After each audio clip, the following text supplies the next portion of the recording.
نبی کریم صلی اللہ علیہ وآلہ وسلم جب غسل فرماتے تو آپ پہلے اپنے دونوں ہاتھ دھوتے، پھر اسی طرح وضو کرتے جیسا نماز کے لیے آپ صلی اللہ علیہ وآلہ وسلم وضو کیا کرتے تھے۔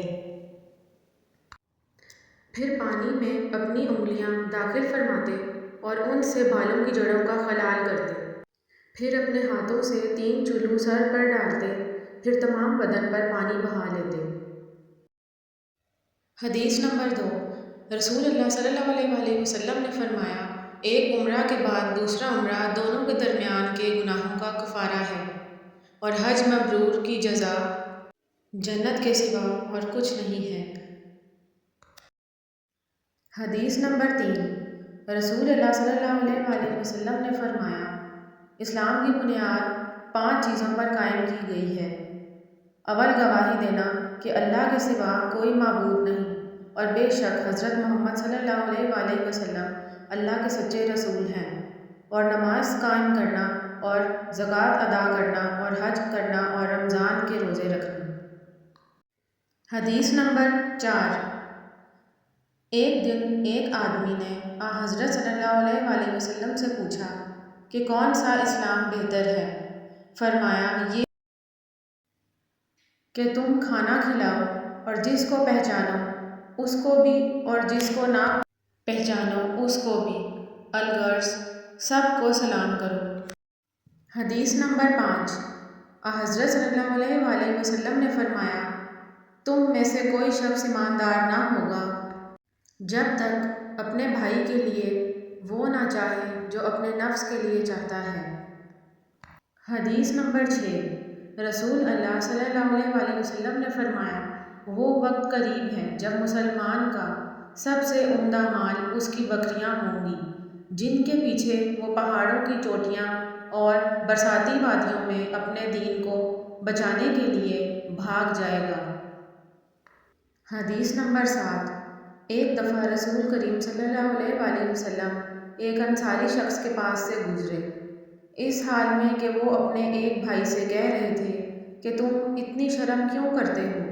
آپ نے اس انصاری سے فرمایا کہ اس کو اس کے حال پر رہنے دو، کیونکہ حیا بھی ایمان کا ہی ایک حصہ ہے۔ حدیث نمبر 8۔ رسول اللہ صلی اللہ علیہ وآلہ وسلم سے دریافت کیا گیا کہ کون سا عمل سب سے افضل ہے؟ آپ نے فرمایا، اللہ اور اس کے رسول پر ایمان لانا۔ کہا گیا، اس کے بعد کون سا؟ آپ نے فرمایا کہ اللہ کی راہ میں جہاد کرنا۔ کہا گیا، پھر کیا ہے؟ آپ صلی اللہ علیہ وآلہ وسلم نے فرمایا، حج مبرور۔ حدیث نمبر 9۔ ایک آدمی نے رسول اللہ صلی اللہ علیہ وآلہ وسلم سے پوچھا، کون سا اسلام بہتر ہے؟ آپ صلی اللہ علیہ وآلہ وسلم نے فرمایا کہ تو کھانا کھلائے اور ہر شخص کو سلام کرے، خواہ اس کو تو جانتا ہو یا نہ جانتا ہو۔ حدیث نمبر 10۔ حضرت صلی اللہ علیہ وآلہ وسلم نے فرمایا، مجھے دوزخ دکھلائی گئی تو اس میں زیادہ تر عورتیں تھیں جو کفر کرتی ہیں۔ کہا گیا، حضور کیا وہ اللہ کے ساتھ کفر کرتی ہیں؟ آپ صلی اللہ علیہ وآلہ وسلم نے فرمایا کہ خاوند کی ناشکری کرتی ہیں اور احسان کی ناشکری کرتی ہیں۔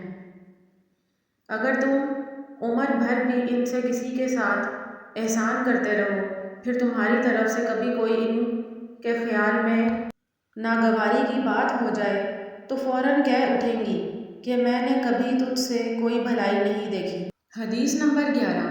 ایک بار حضرت صلی اللہ علیہ وآلہ وسلم لوگوں میں بیٹھے ہوئے ان سے باتیں کر رہے تھے، اتنے میں ایک دیہاتی آپ کے پاس آیا اور پوچھنے لگا کہ قیامت کب آئے گی؟ آپ صلی اللہ علیہ وآلہ وسلم اپنی گفتگو میں مصروف رہے۔ بعض لوگ جو مجلس میں تھے کہنے لگے، آپ صلی اللہ علیہ وآلہ وسلم نے دیہاتی کی بات سنی لیکن پسند نہیں کی، اور بعض کہنے لگے کہ نہیں، بلکہ آپ نے اس کی بات سنی ہی نہیں۔ جب آپ اپنی باتیں پوری کر چکے تو میں سمجھتا ہوں کہ آپ صلی اللہ علیہ وآلہ وسلم نے یوں فرمایا، وہ قیامت کے بارے میں پوچھنے والا کہاں گیا؟ اس دیہاتی نے کہا، حضور میں موجود ہوں۔ آپ نے فرمایا کہ جب امانت ایمانداری دنیا سے اٹھ جائے تو قیامت قائم ہونے کا انتظار کر۔ اس نے کہا، ایمانداری اٹھنے کا کیا مطلب ہے؟ آپ صلی اللہ علیہ وآلہ وسلم نے فرمایا کہ جب حکومت کا کاروبار نالائق لوگوں کو سونپ دیے جائیں تو قیامت کا انتظار کر۔ امید ہے آج کی میری ویڈیو آپ کو بہت اچھی لگی ہوگی۔ Kindly subscribe my YouTube channel and don't forget to press the bell icon for daily videos.